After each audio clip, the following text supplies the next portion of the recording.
And welcome. Hey, patrons. And actually, Twitch folks are here too. We're opening it up. This is the first of our. We should have a fancy name for it. The Socialist Debate Symposium Hour. And so, Leo Panitch debates two capitalists. David Griscom has witnessed this debate. I will be viewing it cold with you. But welcome, everybody. We won't be doing this full thing on Twitch. So Twitch people, if probably about 20 minutes, will be going to just the Patreon link. So patreon.com/leftreckoning if you want to watch this. And we'll also put the audio up for members. But David, give people a little taste of what we'll be watching this evening. Yeah. So this debate is an interesting one. One, because it's Panitch essentially against two people. And in practice, he's against three people because the moderator is just terrible. I'm just going to have to be honest about that. The debate itself, I'm also going to say, and not to undersell it, but it's a very bad debate because it's such a hostile environment that nobody's recognizing or like sort of wrestling with what Leo Panitch is saying, and they basically want him to like say that this policy is a socialist policy, which is very much against Panitch's like understanding of socialism, and we'll get into why that is in a little bit.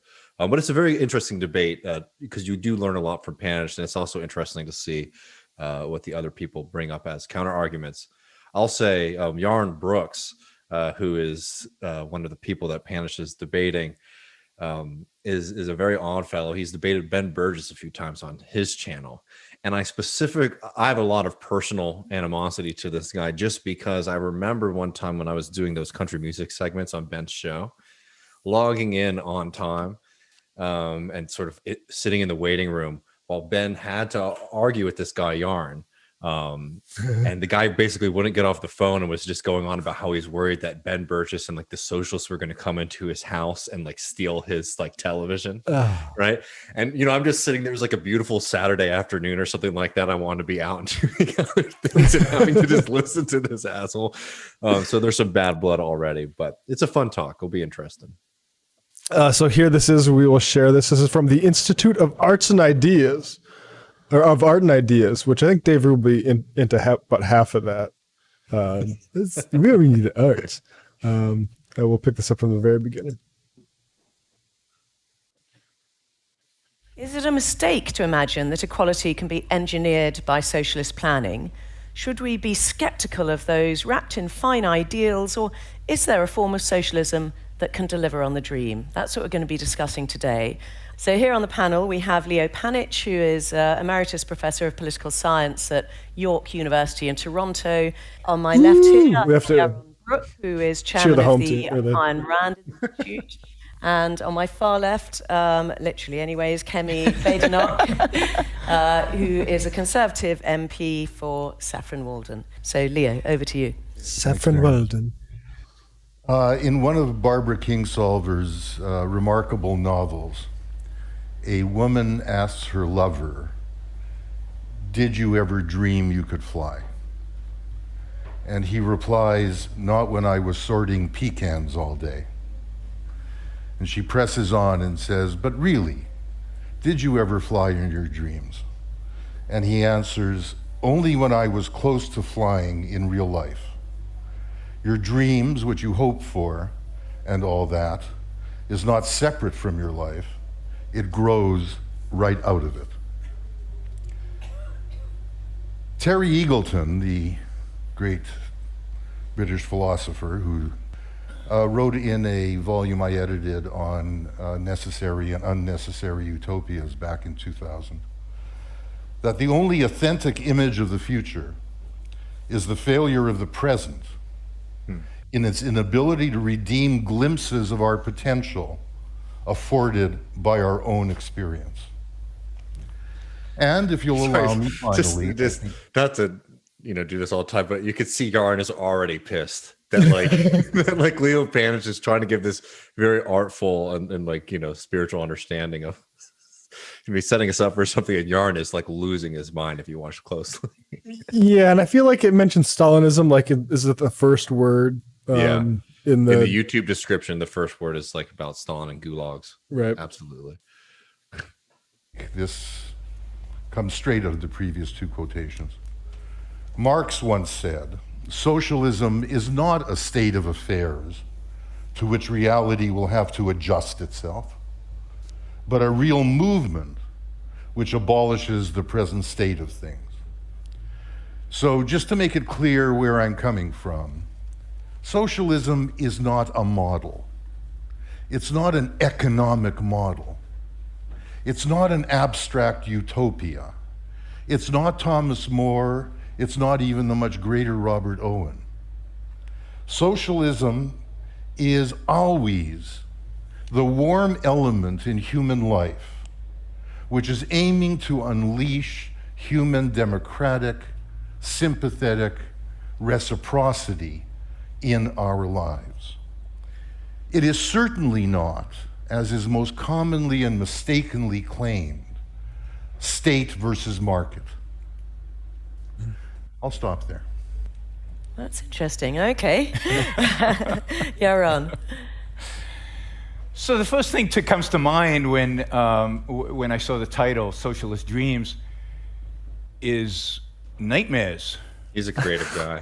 Nightmares. God damn. Because that's the only thing humanity has experienced when it has adopted socialist dreams. It's experienced a nightmare. All right. Okay. It's not just that socialism has failed everywhere that it has been tried, from the gulags to Mao to Venezuela right now to the kibbutz in Israel, but that ideologically, as an ideal, I think socialism is an inherently corrupt ideal. It is based on an inherently corrupt moral philosophy, and therefore has to fail because it is antagonistic to human nature and antagonistic to a proper respect for ethics. Socialism is based on the philosophical notion, not that we should be nice to one another, not of reciprocity, which is the hallmark of capitalism, reciprocity, but Totally. of the idea that the individual should be sacrificed to the group. And you can fill in what the group constitutes. You can fill in, if it's the proletarian or if it's some other form of group. But it's the idea that the individual at the end of the day does not matter. That what matters is some kind of social utility, some kind of well-being, some kind of mystical form, platonic form of the good that is not actually attainable for any individual, but somehow we have as a group. And to me, anytime you want to sacrifice an Panitch's individual, body language. you do human sacrifice. Is what? His body Socialism language. has always done. That is evil. That is the essence of what evil means. So I oppose socialism not only because it obviously has been a dramatic and overwhelming failure when practiced, but because it has failed because it is so incompatible with human morality, with the strive towards individual virtue. That reminds me like that sort of, it's incompatible. It's like the sort of fundamentalism where you talk about Islam and the Quran. And actually, if you read it really closely, it's not compatible with democracy. So like, never mind the practice. I can find out ideologically that this is bad. And go ahead. No, I think that's a good point, and this is why, spoiler alert, this debate is going to be very frustrating for a lot of reasons. But it's one thing that I really appreciate about Panitch's opening statement, and then what he's going to develop later is that he's just going to tell what his theories are very clearly with the hope and recognition that people will get it despite what the other people are saying, and just to say it again very briefly, like this point that Panitch makes, that it's not just this, socialism is not just like, this set of socialist policies, is really, really important. If you're a socialist and you look at the history of the 20th century, right?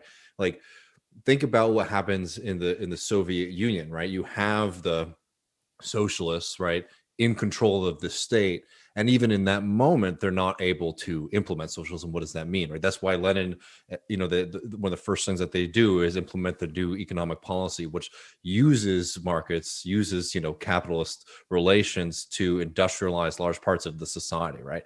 And, you know, Panitch is of the opinion that that whole process and what follows later, you know, the Soviet Union was a failure, right? But the point is that, and what the bigger point is here is that even if you're able to, you know, use this kind of model, like the insurrectionist model, right? That like you just take over the state and then you call the shots. Like even if you have that power, you're not able to do it because socialism is something very, very different from just like, okay, here's like the tax rate. We're just going to mess with this a little bit and blah, blah, blah, right? It's very But David, have you heard of modern monetary theory? Don't get me started. Please, that'll be a whole other debate. Maybe we'll do it sometime soon. Anyways, we should let them talk. And with the focus that we have had in the West since the Enlightenment on individual flourishing, individual freedom, individual liberty, which I think is what the West, yeah, we get it. That's and the best now stuff. beautifully globally, is the essence of a. Can I just say, like, words that end in ly, adjectives, like just like the amount that I notice people on the right particularly lean on them, and they're not good, folks. Civilization, the idea of the sanctity of the individual and placing the individual first as the end. Thank you. Thank you. Kemi. Thank you, Marianne.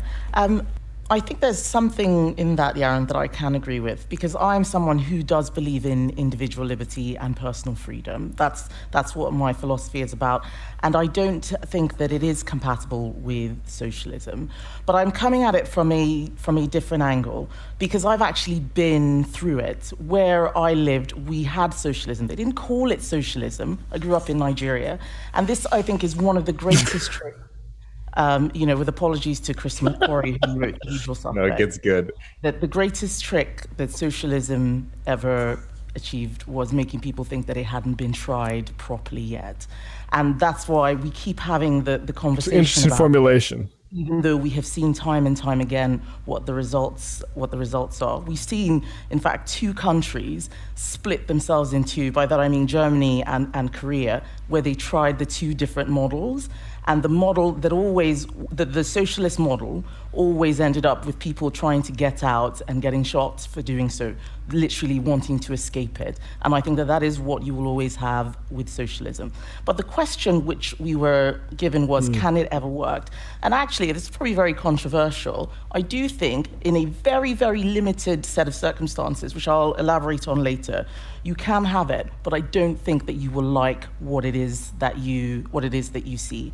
And I think that the tragedy of some of the discussions we're having now is that there's a new generation that's never really experienced it, certainly in this country or in the US, and they have an idealistic sort of utopian view of what it could be if only people just got it right, which is where my own personal experience comes from. Yeah, let's just send people to Nigeria and they can see what socialism is like. And Incredible. I think Leo has a great retort to this. Nigeria wasn't socialist, that what the problem with it was corruption. One of the greatest tragedies of when African countries got their independence was that it was in the 60s when socialism and that philosophy was in its heyday. And almost universally, every African country chose a socialist model, whether it was Julius Nyerere in Tanzania, whether it was Kwame Nkrumah in Nigeria, Ghana, even in Nigeria, in Senegal, everywhere it was the ideal that they looked for. And it caused so... It's like these experiments played out in a vacuum. Like, okay, capitalism on this side of the line and socialism on this side of the line. Go. It started with the same building blocks and everything. It's unbelievable. Like this is a very like the view of history. Like you can see why it's sort of it's great propaganda because it makes sense on an intuitive level if you have no historical grounding in the situations at all. Like, it's like they just did the experiment. Oh God, like A/B testing. So many problems where if you look in Asia with other countries that didn't necessarily go down that path. And what happens when, and I know Leo says it isn't about state versus market. So I think also people need to read Vincent Bevan's The Jakarta Method, is the most recent book on the amount of mass killing and ideologically driven murder that it took to create these sort of political environments. But no, I would just add, like, on that vein too, this is like the same thing we were talking about last week with like Steven Crowder, right? And those people who were like, well, what if you didn't consider like this, right? Or, you know, when we were talking about like the statistical models that Steven Crowder was trying to say prove COVID is not a real thing, right? And then like, no, actually they have. And like, you know, just one author, you know, off the top of my head, like read Frantz Fanon on exactly what happens with these post-colonial states, you know, immediately after independence, right? It's like these things have been very, very well, like they've been thought through, and the argument is very clear on them, which is that in these countries you have what is called a national bourgeoisie that creates relationships with international capital, and then uses their connections with the state to be able to extract as much value from the natural resources of the country. So the profits going out of the country in general, and then a few people are getting enriched. I don't understand any kind of conception that would think of that as socialist, except for an extremely childish view, which is that socialism is when the government is big and capitalism is when the government is small. Because if you're going to use the United States or the United Kingdom as examples of capitalist success, you have to reckon with the fact that these are two of, you know, are huge bureaucratic states, right? These are states that they're very big in that sense, right? But I would never go so far as to say the United States is socialist or the United Kingdom is socialist. But I don't know. But that's like what life is like in this confused funhouse mirror. It really sucks though, because like this is an institute of arts and ideas, right? Yeah. Ostensibly, people come to this thinking, okay, I got fucking an hour that I can use to like better my understanding of like how we do economics on the planet. And you have two perspectives that are just brainless, basically. Yeah. And oh man, and her way of saying like as if nobody had considered what you're talking about, it makes people not feel any anxiety to look into that, which they should, right? It basically says like, oh no, me and the Ayn Rand Institute guy, we looked into this, and basically, yeah, it's yeah, we didn't. Yeah. Here we go. Quite interested to hear more about that, because that's not the socialism which we were taught in schools and that's in the textbooks. Well, I wonder why. When you do have the government being the owner of every single thing and being in charge of everything, it does foster corruption. It gives them an unlimited power, which is so dangerous, and it crushes the individual.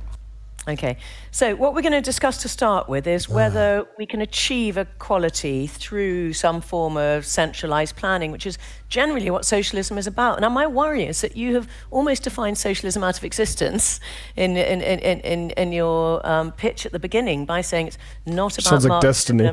It's not about state versus market. It's purely a question of affinity. But I mean, we all feel affinity with each other. We can all be socialists, but we need to talk about socialism in action, socialism in public policy, socialism via governments. And so if you've defined that out of existence, how can we even talk about it? Well, I hardly defined Marx out of existence, and it was Marx who said that socialism is about, as John Stuart Mill, the full realization of individual capacity. So by what means? And the notion that Marx or any socialist believes that the existing state, the pre-capitalist state, or the existing state in a capitalist society, is the institutional structure through which people would be able to realize their democratic collective potentials, is absurd. No one would claim this. Indeed, in not only the Marxist tradition, but in the social democratic one, in the liberal one, for that matter, the state is seen as an imposition on society, not as an expression of it. So let's then go back to this question of central planning. Central planning was introduced in capitalist societies during World War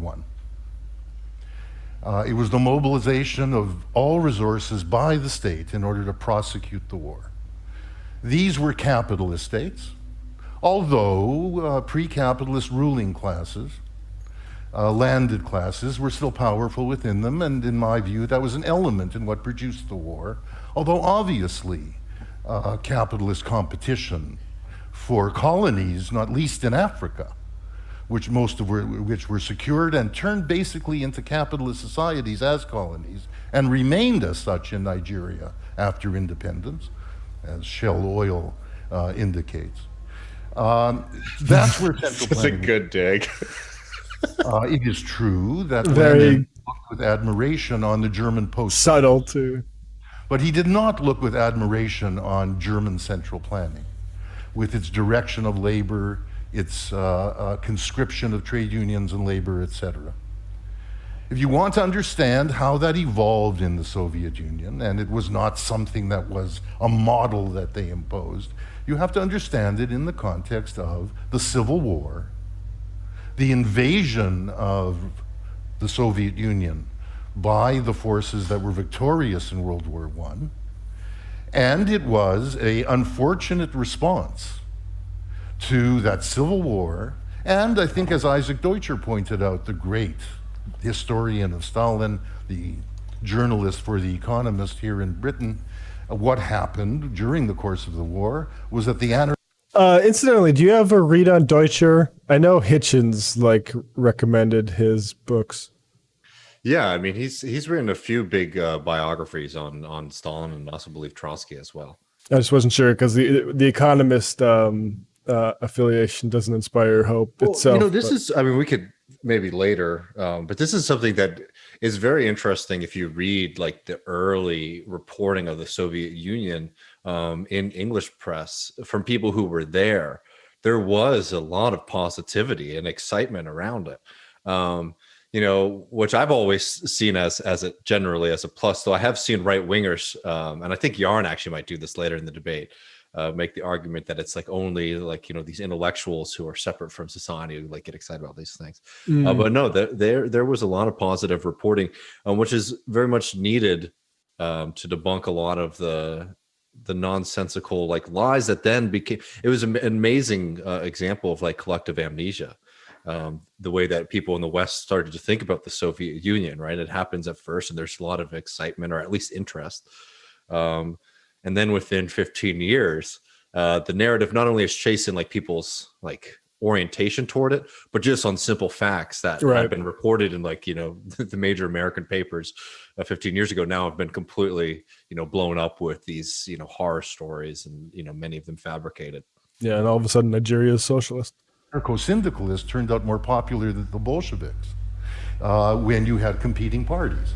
But So parties were done away with because it was never thought by socialists that once workers had been won to socialism, they might no longer support it. And they responded disastrously by closing off freedom of expression, competing parties, etc., were criticized immediately for this. Most famously by Rosa Luxemburg. This is why she's a hero of the democratic socialist left. Not only do you not have liberty when you don't have competing parties, freedom of association, what especially matters in a socialist society is workers ordinary people, developing the capacities to govern. And you can't do that where you have bureaucracy closing that off. So have you had a yes, the successful... crack existed in socialism. It was resolved by 1924. You're quoting from Leonard Cohen. He's thinking of this. There is a crack in everything. Let's ring the bells that still can ring. But he thinks, and I think, there was also a crack in social democracy. Let me just finish with this. What Eagleton says, it is the failure of the present in terms of redeeming our possibilities. This is what redeems the socialist vision. And the attempt by us socialists, as democratic socialists, to find a way for that not to happen again. And it is, as opposed to what we just heard, the appalling failure the appalling failure of neoliberal global capitalism to realize most people's potential, as we see in the way the gloss is off of it everywhere. The tragedy is that I want to go back over that Yarn Brooks handshake. off of it everywhere. The tragedy, of course, is that the failure of Soviet socialism, much more importantly, the way in which social democracy, the Third Way, Blairism, all the European social democratic parties embrace neoliberal globalization, leaves them now bereft in terms of speaking to their own constituency. I just want to make a quick. Dakota Hepner says, as hilarious as this debate is, I actually learned a lot from Panitch in it, and I mean that's been my impression so far too. And it's just nice to have like somebody who has a grasp of what they're actually talking about. And it's annoying to have a moderator, like you said, who is just so unprepared to actually like go somewhere with that. Like she's just like, but what policies? Like, has it actually happened though? And it's like, I don't know how it's so complicated. The feudalism, capitalism, and mercantilism thing, that should be clear enough for people, right? Like elements of that existed when it was still the fucking king telling everyone what to do, right? Like, and it wasn't like, and so pockets of socialism can exist in a world that is completely controlled by capitalists. This should not be that hard.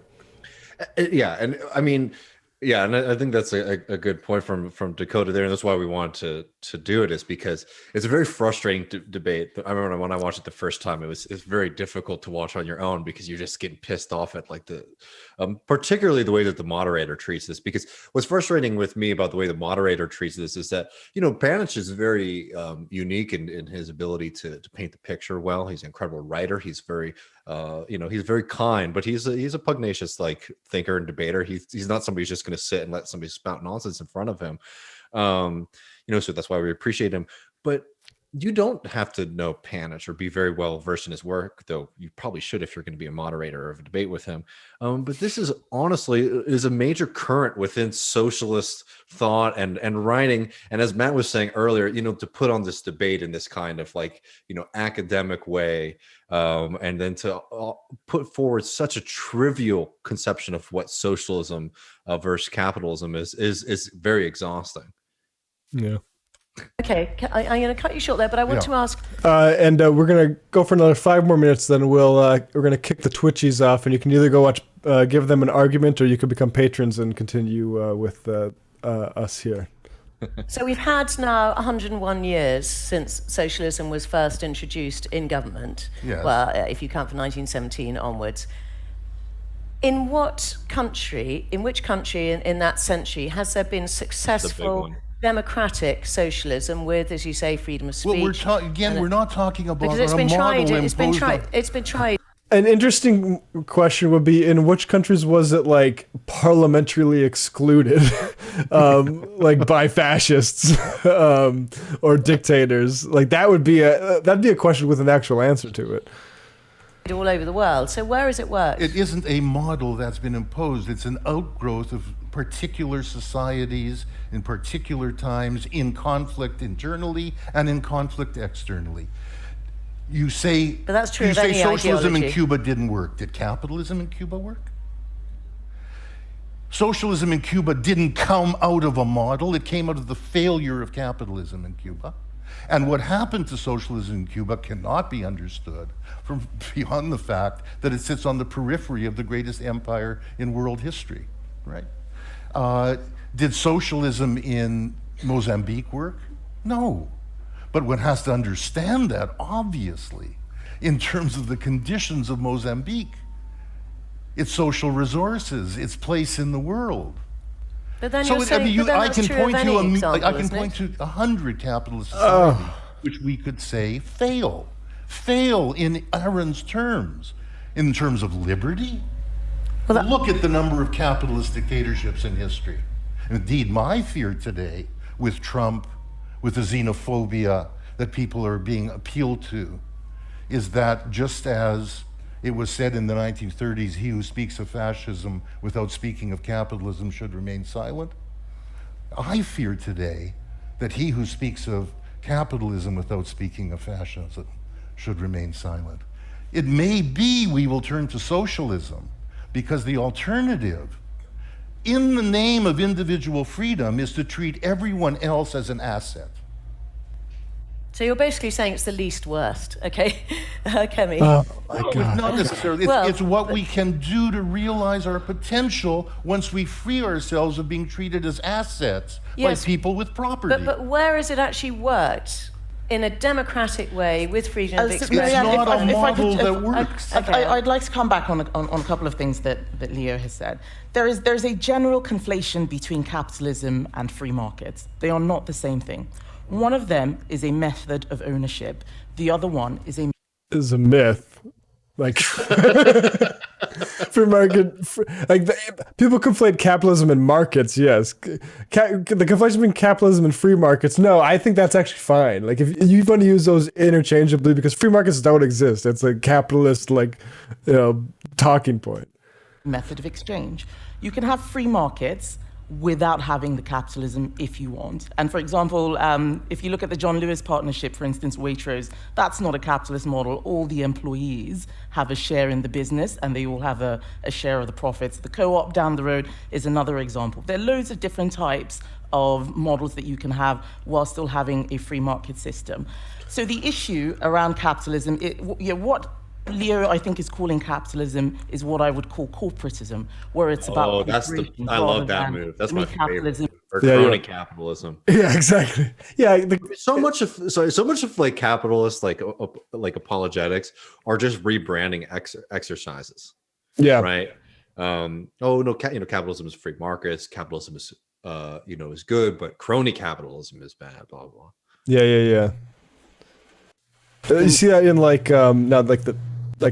the surveillance capitalism too. Yeah, that's another bad one. Yeah. Is the small business, you having a bakery, being able to buy and sell your own goods. That's capitalism too. So when you talk about, for instance, Shell operating... The ability to exploit labor that absolutely needs to work for you in order to provide for them, that's capitalism. in Nigeria. It's something I lived there when all of this was happening, when Ken Saro-Wiwa was killed. Shell was basically an extension of the Nigerian National Petroleum Corporation. They worked together. The people had nothing to do with what was going on. That's right. The price of oil was set by the government, which is, price controls. It's a tenet. It's socialism that you have to fix. It's about price fixing, price controls to make sure that people don't overcharge. And all that happened. Amazing. I mean, the price globally went up, and the Nigerian government took money. Like we have to play them just because and people would accuse us of not being fair. Yeah, right. yeah. If we didn't let them play, but really, it's like it's just nonsensical. It's the argument you already expect, right? Well, that's almost taxes that's what's interesting about it is like just the pattern recognition. Like that's when you expose yourself to enough of these debates, you realize that there's not really a whole lot of new arguments under the sun. Well, because they're not engaging on the same plane. Right. Like, honestly, it's like, and it's not even just like, they're speaking, different like philosophical languages. It's like one person, Panitch, is like taking a philosophy that takes history, society, class consciousness, class politics, conflict into account, and one is just this extreme. Like the thing that's funny about the capitalists, like Yarn and Kemi and this moderator, is that they're basically accusing like Leo of being so ethereal and like abstract in his arguing, but Leo is the only one who's really dealing with the world as it is, while they're very much operating from this abstraction of reality. Like here's the free market versus here is socialism. Yeah.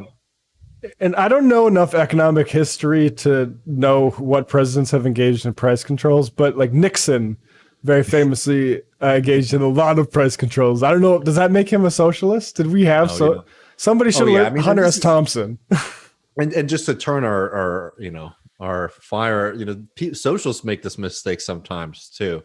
And I understand why it can be rhetorically nice to say things like socialism is building roads, right? It's like, well, that's not really a great argument. Was were the Roman emperors like radical socialists? No, I mean, I understand what you're trying to say. There's like, this is something that we're doing, for communal good potentially, without having it be an exchange that you have to use it every time you use the road, right? I understand why people use that, but that plays into this very confused notion of what socialism is versus what capitalism is. And Panitch's like historical argument that's very much rooted, like, honestly, I don't want this to get lost actually, because he makes a distinction that's really smart, and important, and that's why we talk so much about state theory on the show. He's like, socialism is not something that can like sit on top of society, but something that like grows out of it. And what he means by that is that the bourgeois state, the capital state, is something that, honestly, in a lot of ways, like Yarn is going to argue in a second, it sits on us, it imposes its will on us. It does that through the legal system, policing, and all these other things, right? That this is the way that you have to live. It orients your way of thinking, your way of interacting with each other, right? This is, that's what the state does. And this was something that's sitting on like the working class. It's sitting on our development. It's sitting on society in general.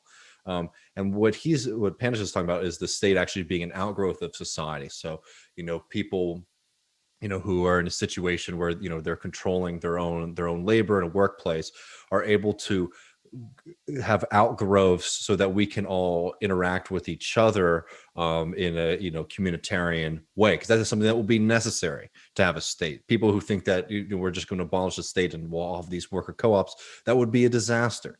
To give you a reason why, it'd be like, if you're a factory upriver, it might make a lot of sense for you to bump all your to pump all your toxic waste or pollution or whatever downriver, right? Because it goes downstream, it doesn't affect you, and it will ruin that community, right? You need to have a mediation, but it would be a very different mediation than what we have today, where a big capitalist corporation is doing that in search of profit, and a bourgeoisie, the political class that runs our government and our system, says, okay, well, we'll just, we're going to basically allow you to do that. We'll either look the other way, or we'll put some kind of ineffective, tax on you or whatever, right? But still allow this exploitation to continue. That's an example of it sitting on top of society, right?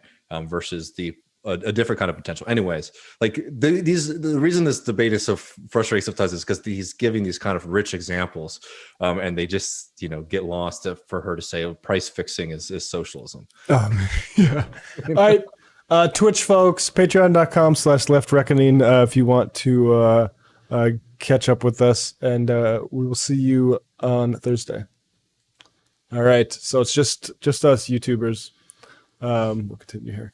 The price of oil, which was mainly used by the wealthy, because they're the ones who had the cars, they're the ones who had generators and so on. It always Socialists. has reverse incentives where there will still be a top class of people, whether you have capitalism or not. You bring the socialism in, and still there's a ruling class, as we saw with Stalin and Lenin, a ruling class that still manages to be above everyone else. So I'm very suspicious of it. I'm also very interested in Leo's definition of socialism, which seems to be able to morph and move. It's very ethereal, and we can't really grasp it. It's more of an emotion rather than a definition. Okay, easy, Ben Shapiro. That out, that it can never ever be tried, because anyone who tries it gets it wrong. Whether they call it, if they don't call it socialism, as we had in. She's not listening to what he's saying. Anyone who tries it. How does one person try socialism? Yeah, exactly. It's not a model. Then he's going to say it again, Africa, then it hasn't really been tried. Or as we had with National Socialism in Germany. Of course. I hate it. We actually, it's like 10 minutes of this dumbass shit. We'll go a little bit faster. The same results over and over. Individuals being squashed and crushed. And the idea is more important than the people. And that's why I will never. Hitler, who, got to power and said, all these people in this, I forget what blanket on the German parliament, but all the socialists, no, you're done. Yeah, the Reichstag, you guys just can't be part of it. That's why I will never subscribe to it. And when you talk about, you said the appalling failure of neoliberalism to realize individual potential. Where else in the world is individual potential realized more so than in the West? To the point where millions of people from all over the world are desperately trying to come here because this is where they feel that their ambitions and their individual potential can be most fulfilled. And that is what they say when they get off the boat, when they get off the plane. It's sad the way we talk about immigration as just, the there's people just coming for economic benefits. It's not just that. This is not a dormitory where people come to work and make money. There's a lot more about what we have to offer, and it is about that individual liberty and personal freedom. People. I mean, and the great British cuisine, by the way. yeah. I mean, that's the thing is like for some immigrants that I'm sure they want to come and just, express themselves fully. I think others maybe have other factors that are kind of pushing them towards America. Nope, I mean, plenty of people are attracted to living in London, who might not be born in the United Kingdom. Some of them are coming there because they need to work and to live and to survive. Some people are coming there for maybe the reason that she's saying it. And some other people are going there because they know that this is the closest that they can get to imperial power, and that if they want to be able to utilize those benefits, exactly, that they need to uproot their lives and move to London. Yeah. If you lived in Rome or Roman times, you'd want to be in Rome. London too, especially like modern London. How it's very much like a playground of the international ruling class in a way that is really incredible. I was fortunate. I mean, this is probably too big of a tangent, but I was fortunate enough to stay in Kensington for a study abroad program. And people like look up Kensington. That's a rich place. Just the cars just lined. Like I haven't seen this in New York. I know there's some rich areas in like Brooklyn and whatever, but like I've never seen just every car is a Jaguar or up. Like $100,000 or more, and it's all just a playground for money. I mean, of course, New York is too with the giant well, it's towers. money and power too, is what I'm saying. It's not just, this is a fun place to spend my money. It's like I'm coming here because I'm representing or I control a lot of interest in whatever country I'm coming from. Right, and I'm coming here to utilize and flex my muscle for whatever purposes. Right, Yeah. Do not rush to socialist states. Any state that has done it, there's no one beating their doors down to go and live in Cuba or Venezuela or North Korea or any of those places. And for me, look at the evidence. Look at the evidence. I think that's all you need to do to know that this is something that can't work. But Yaron, surely, there doesn't seem to be any place in your ideology for fairness and between people, because not everybody is born with the same just baby concepts. At the Institute for Arts and Ideas. Intelligence with the same attributes, with the same abilities. And, the great thing about socialism, surely, is that at least they can get a decent education, they can get decent healthcare, they can lead a reasonable life. Panitch is shaking his head at this, by the way, because not because he's against those things, obviously, but because, she's doing the thing again, right? At least they can get a decent education, they can get decent healthcare, they can lead a reasonable life. If you go to some public schools, particularly in the poorest parts of England and the poorest parts of the United States, I don't think you would call the education the kids get there decent. Well, actually, in some of the poorest parts of London, you get some of the best schools, places like New York. Granted, maybe I should argue about London, but certainly in the United States, that's not the case. Public education is some good charter schools, is a massive failure. Oof. She just doesn't know what she's talking about. Like, there's some good charter schools. Like, that's your rejoinder for the Ayn Rand guy? Public education somehow is a big failure. Like, Ayn Rand guy somehow saying, yeah, America has shitty schools, which not expecting that from him. And her response is, but what about charter schools? Like, this is like, what's that 80s movie with the sportscast that becomes an anchor? I forget, broadcast news or something like that. But like, just like this is, why did you get this job? Yeah, charter schools have improved things, but charter schools is exactly what they haven't. The nation would argue against. But they're still free and publicly provided. Yes, and I think we could improve dramatically over that Charter as well. schools are socialism, by the way. Wait. Too. This is an insane world. No, charter schools are, because obviously, I mean, Yarn is, give him credit. He is like that much of a psycho, that he is, against public education, which is, I'm sorry. There are things that we need to do regarding that system, but it's probably one of the most popular achievements of like any democratic society. I mean, they're going all the way back to pre-capitalist society, to go back to like Platonist societies, right? Yeah, and Platonist societies, but to go back to the Greek ideas, like education for the public is critical for democracy.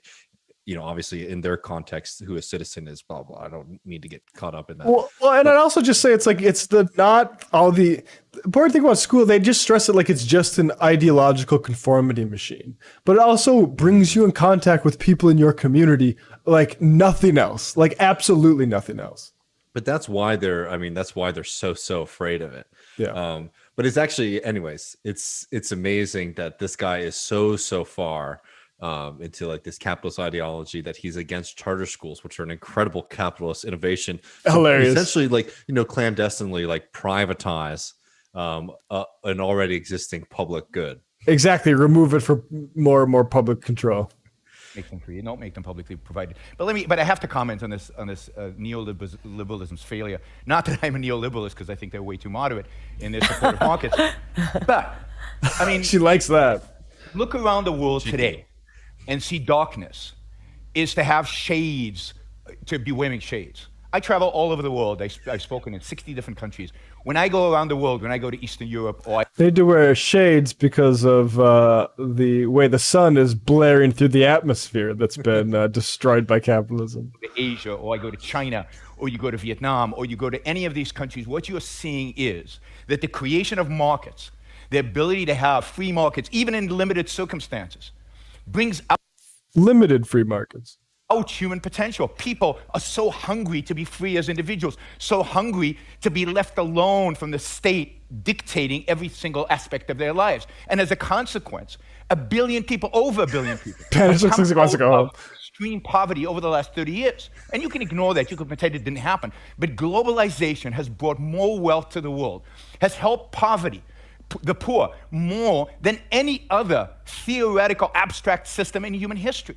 Over a billion people over the last 30 years have come out of extreme poverty. There's a middle class today in India and in China that did not exist 30 years ago. 30 years ago, 30% of the planet lived on under $2 a day.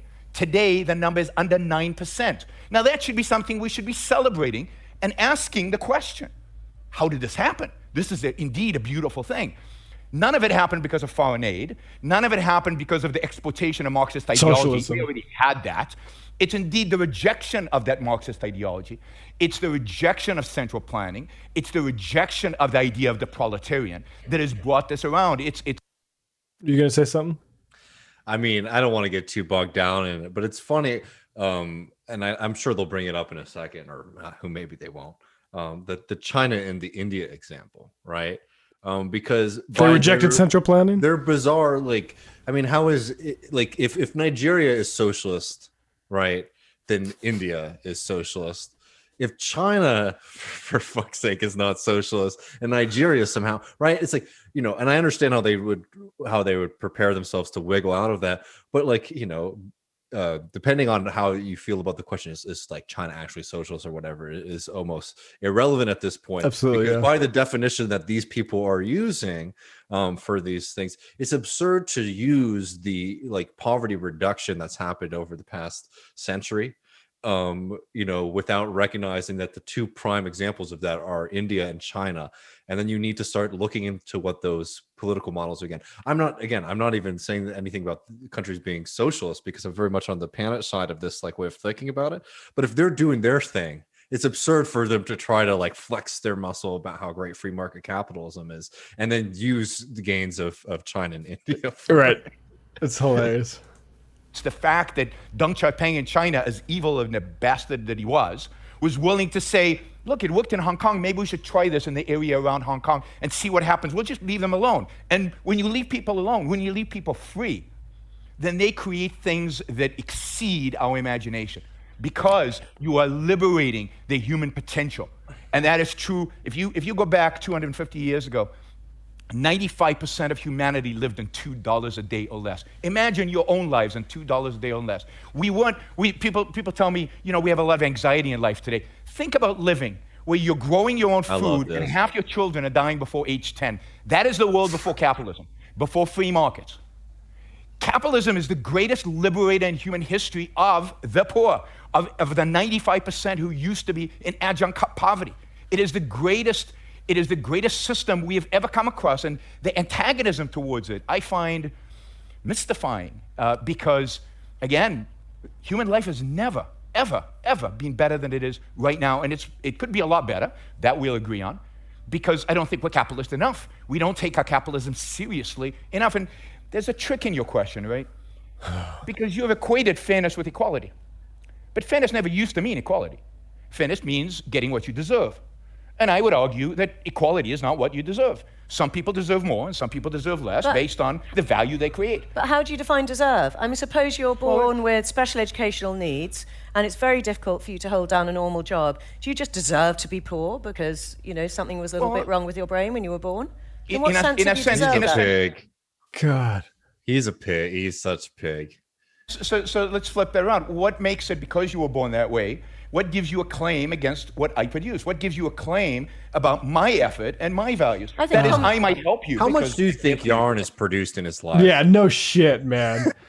Honestly, Yaron, he needs what is that? A Scrooge, the Christmas tale or whatever the fuck. Where visited by three ghosts. I want to see Yaron visit the world where he never existed and see how fucking similar it is. How the exact same guy would be wearing the exact same suits and the exact same chair, saying the exact same shit with maybe a slightly different accent. Absolutely produce nothing. The claims on your labor, please. Claims on the type of where that money came from. I think the workers probably down the line you could trace that. I'd be interested. I mean, Ayn Rand is scoot. That's Cokes. So well done with the biggest I think civil lawsuit ever. Anyway, we're not going to get into the Koch brothers stuff, but and I care about human beings. But what gives you a claim against me and the right to use violence against me in order to fulfill that I never claim? suggested violence. Well, taxes. What is redistribution of wealth? I can't believe she's going to wade into this discourse. Yeah, I know. It's just come on. This is their favorite thing, man. This is you're not helping. First of all, take his side on everything, and then get Panitch to check out and then take over as the socialist. Now Panitch is gone. Yeah, Panitch is getting a beer. He's going to be back in a couple minutes. We'll try not paying your taxes and see what happens. Of course it's fine. No one's going to hurt you. No one's going to this? hit you. I have a different Well, of course we do. a different response to let Leo come back. The peroration to capitalism you just heard, you can read in the whole first half of the Communist Manifesto by Karl Marx. Right. It is absolutely true, and that's why we're talking about not a model, but historical conflict and direction, movement. Of course, capitalism has been the most dynamic, the most productive, the most competitive, the most successful economic system in human history. The bourgeoisie has been the most revolutionary class in human history, much more than the proletariat, absolutely. And if Marx was wrong, he was wrong in thinking that at a very young age, it didn't have very long to live. The book I've written, The Making Global Capitalism, is about how remarkable it is that 150 years after the Communist Manifesto, which so brilliantly predicts what we came to call globalization in the 1990s, was realized 150 years later, exactly in the terms we just heard, where every social relationship on the face of the earth is commodified, where every social relationship on the face of the earth is treated as a derivative asset. That's the world we're in, and it is dynamic. Very true, right? And it does produce enormous wealth. It also, of course, produces enormous inequality, even when it increases the standard of living of those at the bottom. That's very true. So all of these societies that have become capitalist in this period, above all Nigeria, the notion that Nigeria ever claimed to be socialist, the notion that National Socialism, the first thing that National Socialism did was to imprison the trade unionists, the social democrats, let alone the communists. The only reason they took the word socialism was because of the appeal it had to a very strong German working class. The whole emphasis of fascism was anti-socialist, and it's obvious from who didn't go to jail and who did. Who didn't go to jail were the capitalists. That's not who violence was used I think the Jewish people might disagree. I want to make this point. That's such a nasty thing, by the way. Yeah. back and inflation. Are you serious? They get pissy with Jeremy Corbyn about stuff. I don't know. Just ahistorical too, because of course, 6 million Jews were killed by the Nazis. That wasn't the limit of Nazi persecution, and the idea that there was none of political, it's erasing history. So she can have whatever tone she has, but what she's doing is actually pretty disgusting. And Absolutely, especially the fact that Panitch is Jewish himself, comes from a Jewish family. I don't know about any extent, regarding the Holocaust or something like that, but this kind of cheap point is so nasty. Really gross. What I was referring to with the failure of neoliberal globalization Immature, was really. not what you're describing as its capitalist successes. The failures are the delegitimation that has come after 2007, but up to today. The largest number of strikes in the world are in China, by far, 200,000 a year, right? By people whose standards of living have gone up, who support their extended families in the villages, right? That's the largest number of strikes, the largest number of suicides, the largest number of occupational deaths in the world, right? The same is true of India, where there is a massive middle class, absolutely true. But the massive increase in impoverishment, in alienation, in destitution is enormous, especially in the massive cities, which you're connected with.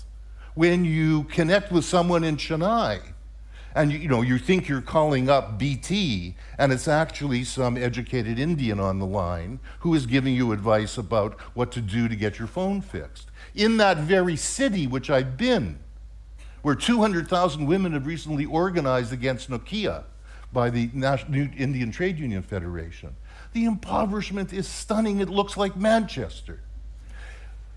But The point is this. Stunning. It looks like Manchester. Manchester in 1848. To where they okay. were, 1848. just compared to where they were 40 years See, they just Panitch probably should have spelled that out, what he was talking about, what looks like Manchester with regards to 19th century. But had they any sort of historical background and preparedness for this conversation, that would have been apparent, when he said it. I mean, honestly, at this point, and he still keeps hitting some punches, but honestly, at this point, you can see that they're just trying to see if we can maybe find some common ground. Maybe everybody will giggle and we'll get off of this train, right? It's like honestly, this is much more about social dynamics between these four people. Yeah. The questions than any thought out critique. No, I totally agree. I totally agree. That is not to say, therefore, that capitalism is over. What it is to say is that the conflict that capitalism has always produced, the aspirations it's always produced, are not going to go away. But the 21st century will be a century again of socialist movement and aspiration. Whether we will get it right will partly have to do with the degree of dogmatism on the right with regard to giving space to do it. Because they have the military, they have the City of London, and if there is not space given to a democratic socialist government to try to turn finance into a public utility, to try to extend the co-ops you were speaking of, to use the National Investment Bank and regional investment banks to provide an infrastructure for those co-ops, then we could indeed face a dictatorial capitalism, or if Jeremy Corbyn totally transforms himself as a human being, which I don't think he would, yes, we could face an authoritarian socialism. We're going to go on to the future in a moment. Hang on a moment, because what I really want to discuss here is which system goes best or against the grain. Oh, come on. Saying capitalism makes us feel alienated and dispirited and suicidal. Human nature is not one thing. Well, I know it's not one thing, but equally when socialism has been tried in practice, that also seems to go against the grain of human nature, because people seem to want to incentive to work, and therefore, and in collectivized farms and that sort of thing, hardly any food got grown. When they got in Cuba, when people were allowed to grow their own food in farms, suddenly production went up. So I'm just wondering whether there's something about human nature that perhaps doesn't work with a collectivized We have to unleash system. the many dimensions of human nature. The care that a mother shows for her child, The sensitivity we feel to a human being in suffering is part of our human nature. Yeah, and Brooks But the checking his watch.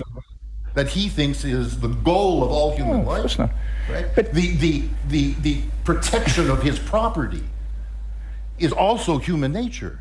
What we need to do is try to develop those aspects of human nature that realize individuality in a social way, not in a selfish, greedy, let me engage in a tax haven way. And to hell with it. I think Yarn lives in Puerto Rico, by the way. It's a complete and utter caricature. The idea that all human relationships be commoditized. My relationship with my wife and my children is not being commoditized. My relationship with my friends is not being commoditized. My relationship with my social circle, and maybe for some of you, your religion is not being commoditized. The idea that these relationships are being commoditized is just propaganda. Yeah, sorry, I didn't mean to. Yeah, he's in Puerto Rico. Like he moved there to avoid taxes. Oh God. To make capitalism be what it is not.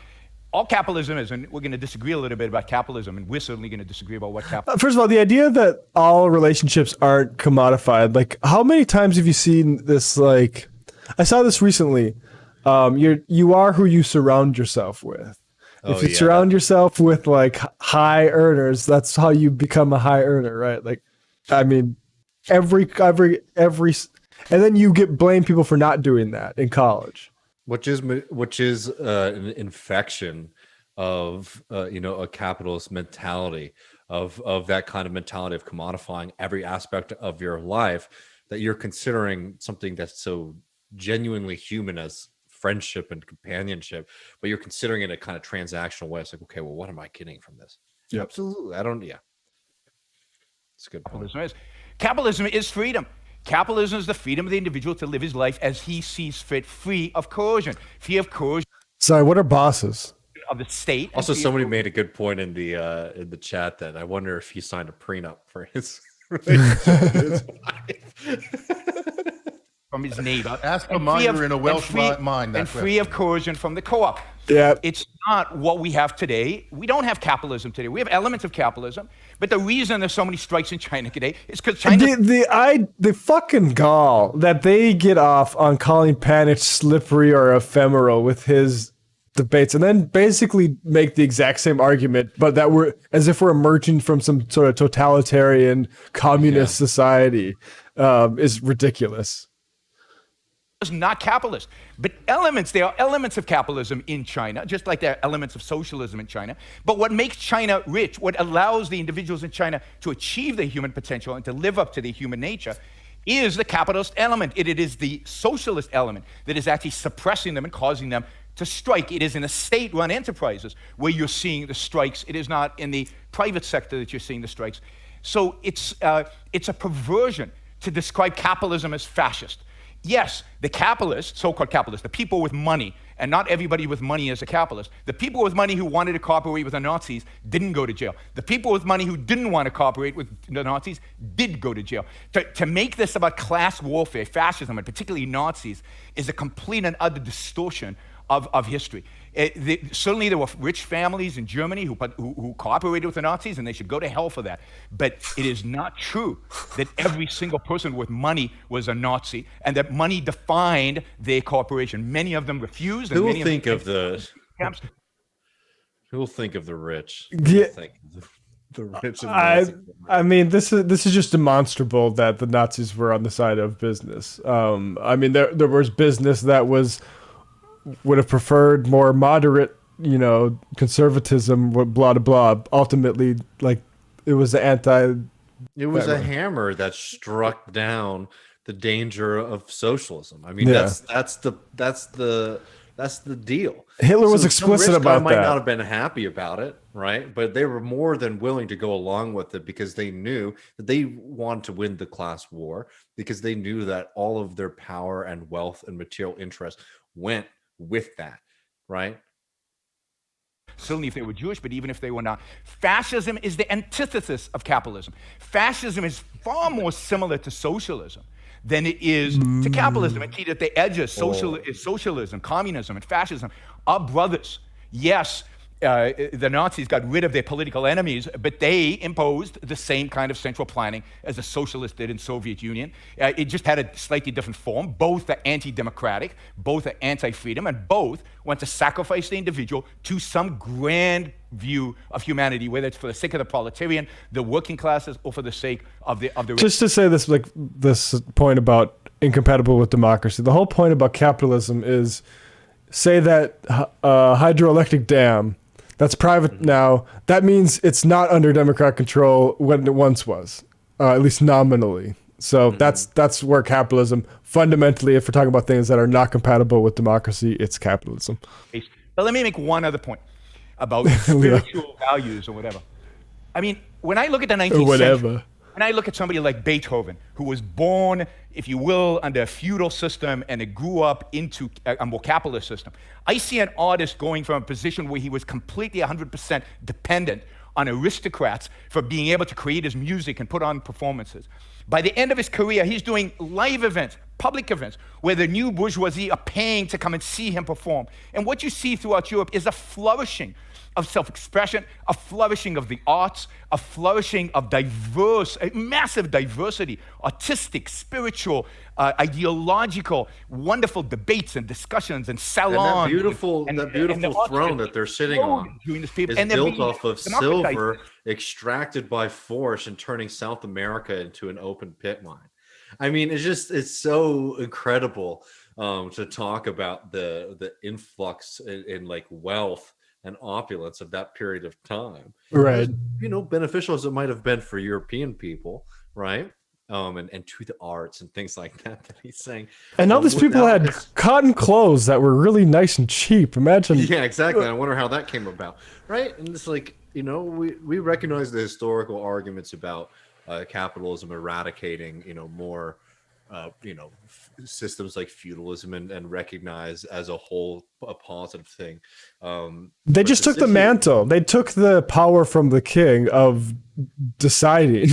that's what changed. It wasn't a replacement of the bloody wheels of history. It was, and in a lot of places and for a lot of people, an acceleration of it. Right. And the ability to mechanize like production and trade in that way meant more and more people were crushed and lost their lives and lost their homes by the system. So I don't know. It's amazing to sit here and talk about how beautiful things were in Europe at this period of time when there's like a very, very clear pipeline of like sorrow and misery in the rest of the world and plunder and gold coming into Europe. Yeah, it's just weaponizing the idea that it's tough for people to think about these things historically situated and in the world, like because we're not taught to think that way. Yeah. And that's why this whole debate is so absurd. And that they are now accessible to the masses. Hardly. Kenny. In the 19th century? No, let Kenny have a By the end of the night. Absolutely. Well, thank you, Marianne. I mean, I think for me, a really poignant moment in this discussion has been, it's what Yaron just touched on, but Leo saying that the capitalists cooperated with the Nazis and then completely forgetting what happened to the Jews whose property was confiscated and what happened to them. And it resonates for me now. When we talk about this is the fucking British Conservative Party, though. I mean, this is what they do, is just weaponize history and other people's pain to defend this historical system that has been the engine and immiserated so many people, but specifically in the British case, to defend a social class, an economic class that has been the architects of this stuff, and to just put nasty slice like that on Leo Panitch is so despicable.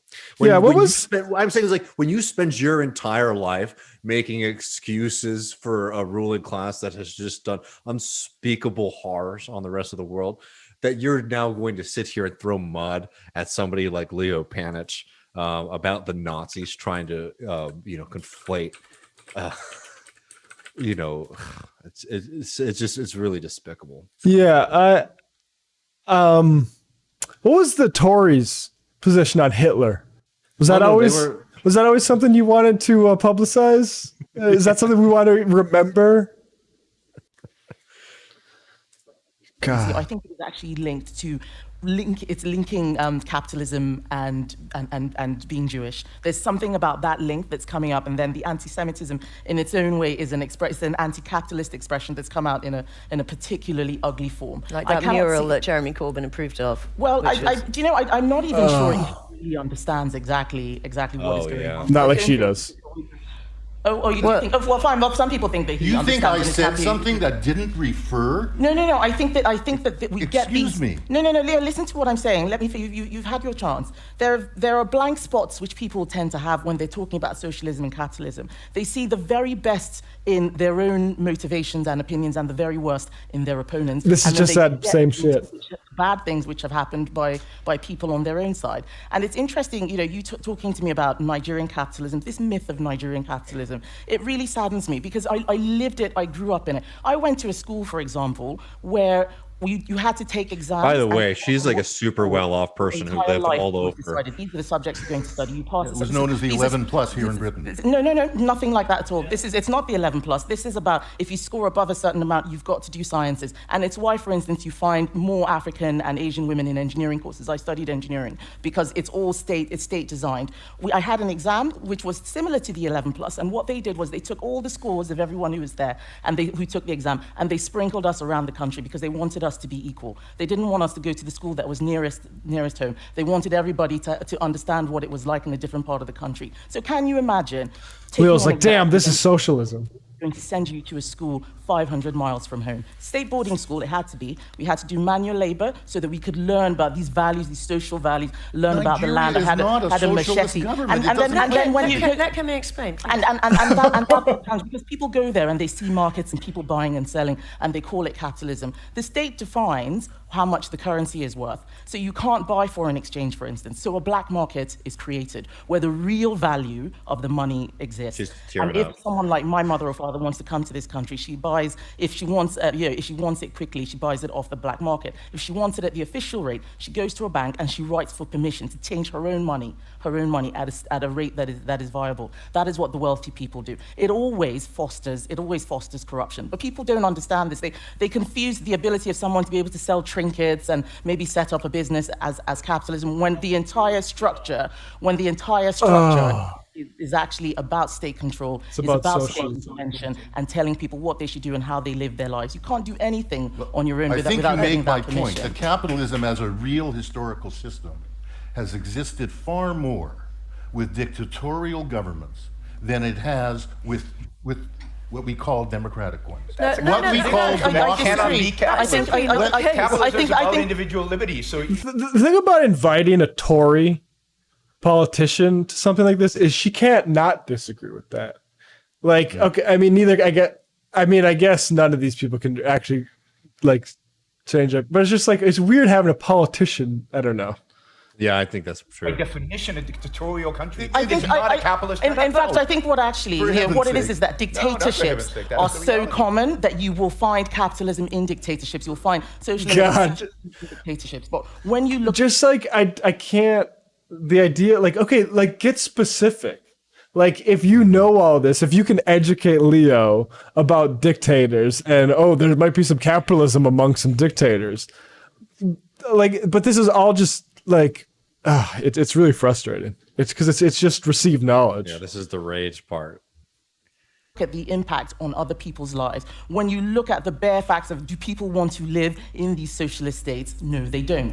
And you can't argue against that. I think it is just an objective fact, and I'm not taking sides here, that there are more democracies that are capitalist than democracies that are socialist. But Leo, because you're the only socialist on the platform, I'm going to give you 5 minutes now to tell us how you would make first of all, socialism there is actually... not a Let me political... ask, Yeah, will you please let me Okay, sorry. finish my You're right. question to you? I'm the chair. Thank you.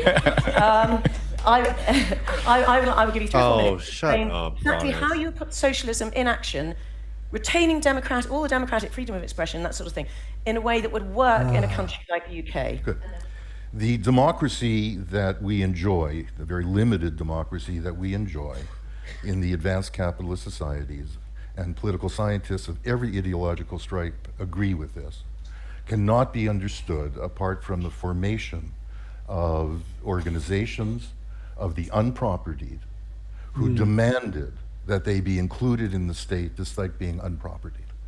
The form of elected Come on, representation we had before Jacksonian democracy in the United States, first of all, Actually, I don't want any history, 'cause you only got 3 minutes. So if you were Jeremy... Wait, Yeah. she just said she's going to give him 5 minutes. Now it's only 3 minutes and she doesn't want to get his. But Corbyn, what would you do? Well, I That's think what this I is want to know. related to it. It was the development of labor movements and the development of feminist movements after that, supported usually by these labor movements, arguing that the unpropertied or human beings were considered the properties of the men in their family, should be able to be members of the state. And the democracy we have, which is a real valued and important thing, was won by those struggles. It didn't come out of an abstract model. It didn't come out of the beneficence of the old state ruling class. It was won everywhere, and this is entirely agreed in political science. There was a great deal of socialist... I wonder why Brooks is shaking his head. Like, what was it? Just capitalists decided they wanted all their workers. Because, like, to put it in philosophical terms, he's an idealist, right? He thinks that like we have the correct texts, and then those, went into the society and caused this explosion, rather than Leo Panitch having materialist and, in my opinion, correct view Obvious. that these things developed out of actually existing people, actually existing communities.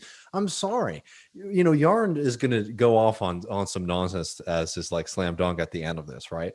It was like, look at the United States. It's like a classic understanding that people recognize now, that from the very beginning of our founding documents, there was an incredible tension and contradiction from documents that said that they believe in universal ideas of human rights and equality, when you had millions of people in human bondage, when you had people who didn't have property. Not only were they subjected to a lot of nonsense, they weren't even seen as citizens in the same sense that they were able to vote, right? So to activate and to win these things came out of actual social struggle, not the documents themselves, because they had the documents at the beginning and it didn't come from that, right?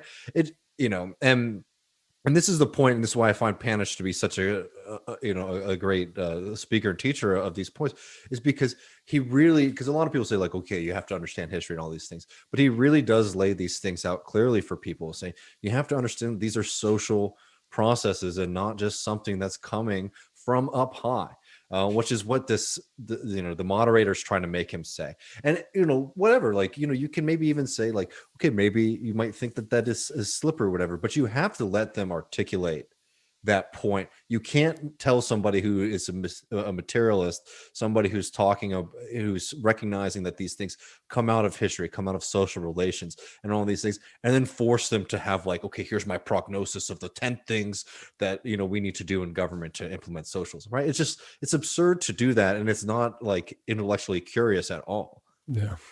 This is more infuriating than I was prepared for. Yearning often associated with this, but not for the most part. That socialist yearning, that yearning for collective protection, collective expression, an attempt to democratize our society, to democratize the enterprise, to allow what happens on the hospital ward to be a matter of discourse and discussion of a democratic kind, to allow what happens in the mind to be that, was what people were also seeking for. That has not been achieved. Couldn't pick that up. Well, we have a free national health service here, which is free. This is not what I taught. I was speaking of the democratic aspiration. What we have is a society in which the decisions about what is to be produced, where it's to be produced, what's to be invested, how it's to be invested, is not determined by states. It is determined by the massive corporations that control the economies. They do so, of course, in close conjunction with the states that protect their property, that codify the rules of exchange around the world. So you've got 1 minute So we to tell have us what you would do we as have a Prime bit of Minister. important democracy, but we have a Exactly. yearning, What fucking stupid which kind Corbyn of question is expresses, that? for a much broader, a much deeper democratic economy, democratic society. So what does that? This gotcha of the what would you, an individual, do about socialism is amazing. I mean, Yeah, hopefully we could do some work against that, because that's just ridiculous. What involve? socialism What's means. it actually involve? What do you do? To Well, if achieve you that? read the Labor Manifesto, it begins with developing the co-op system, providing an infrastructure through regional investment banks. In my view, eventually, although this would meet enormous opposition, not only from the City of London, but I fear from parts of the British state, which are the repressive apparatus of the state, to turn what we all need so badly and are now so stuck into, to turn the City of London into a public utility. This is what all of our resources pass through, right? And without access to that, we can't democratically decide what should be produced, how it should be produced, whether the NHS should be marketized, which is what's happened to it. I'll stop Okay, there. right, good. So I'd like to thank our panelists very much, and you as well for coming. There we go. Thank God. Yeah, that's tough. But I mean, he's ready to meet the challenge.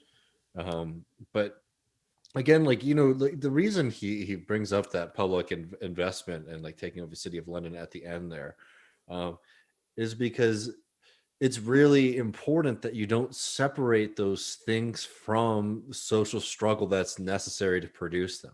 Like, this is one of the things that like they're trying to get him to do, and it's also a mistake that a lot of socialists and leftists think, right? That if they can just come up with the perfect policy, then it's going to work. It's like, no, we know, like he knows right now that you have to turn the financial system, right, into a public utility, because that controls so much of our ability to invest. It controls production, right?